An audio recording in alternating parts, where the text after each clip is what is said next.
Assalamualaikum warahmatullahi wabarakatuh. Alhamdulillahirabbil alamin. Allahumma sholli ala sayyidina Muhammad wa ala alihi wa sahbihi ajmain, amma ba'd.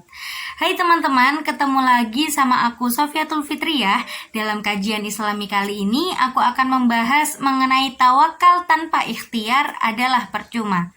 Kali ini aku mengambil referensi dari buku At-Tawakal 'ala Allah yang ditulis oleh Dr. Abdullah bin Umar Ad-Dumaiji. Selain itu, aku juga mengambil referensi dari jurnal yang ditulis oleh Rio Aurrahman yang berjudul Model Hubungan Antara Ikhtiar dan Tawakal Menggunakan Pendekatan Manajemen Resiko. Dalam sebuah hadis yang terkenal, diceritakan nih teman-teman, ada seorang lelaki yang menunggangi seekor unta. Kemudian ia berhenti di sebuah masjid dan mendatangi Rasulullah. Kemudian ia bertanya kepada Rasul, "Ya Rasulullah, apakah aku harus mengikat untaku kemudian bertawakal atau aku melepaskannya saja kemudian bertawakal?" Rasulullah pun menjawab dengan bijaksana, "Ikatlah unta itu, sesudah itu barulah kamu bertawakal." Dalam kisah ini kita bisa memahami bersama nih teman-teman, bahwa dalam mengharapkan sesuatu kita tidak bisa hanya bertawakal kepada Allah, tidak bisa hanya menyerahkan diri kepada Allah, melainkan dalam bertawakal ini kita harus melibatkan adanya ikhtiar, adanya usaha. Nah, tawakal ini apa sih? Menurut Imam Ahmad, tawakal adalah penyerahan segala urusan kepada Allah Subhanahu wa Ta'ala dengan mengagungkan pujian baginya. Yang mana artinya tawakal adalah menyerahkan diri kepada Allah, menyerahkan segala urusan kita kepada Allah, berpasrah terhadap segala sesuatu yang terjadi. Memahami tawakal ini, banyak umat manusia yang masih kurang paham nih teman-teman. Bahkan salah memahami arti sebenarnya dari tawakal ini. Banyak yang mengartikan bahwa tawakal adalah rasa malas. Rasa malas yang bagaimana? Banyak yang berpikir kayak gini nih. Contohnya, aku gak usah kerja, pasti Allah bakal kasih aku rizki seperti Allah memberikan rizki kepada burung. Nah, ini nih adalah contoh pemahaman yang salah mengenai tawakal.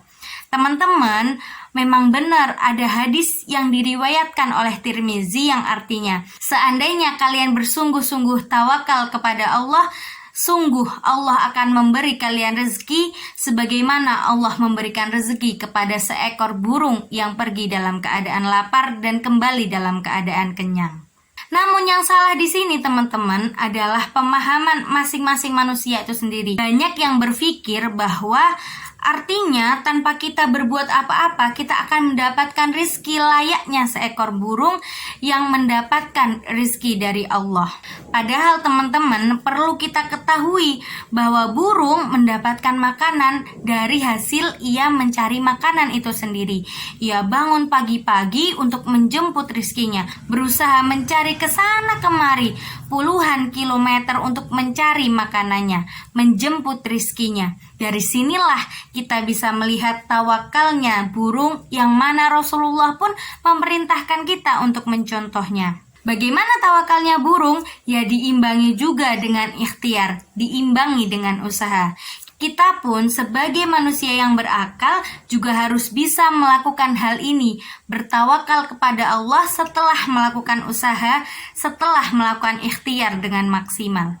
Kalaupun kita hanya bertawakal tanpa diimbangi berikhtiar, hal ini akan percuma teman-teman.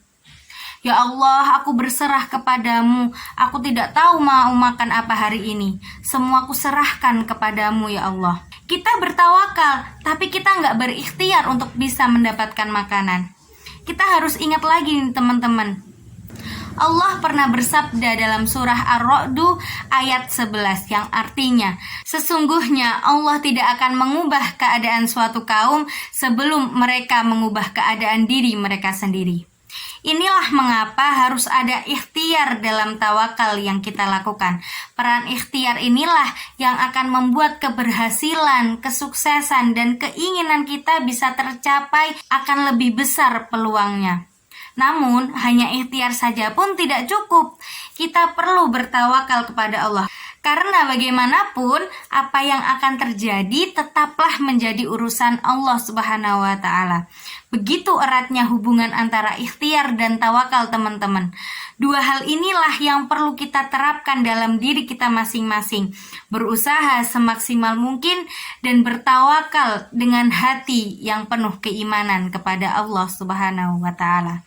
Semoga kita semua bisa menjadi manusia-manusia yang dapat melaksanakan ikhtiar dan tawakal ini dalam mengejar impian dan keinginan kita. Amin, amin ya robbal alamin.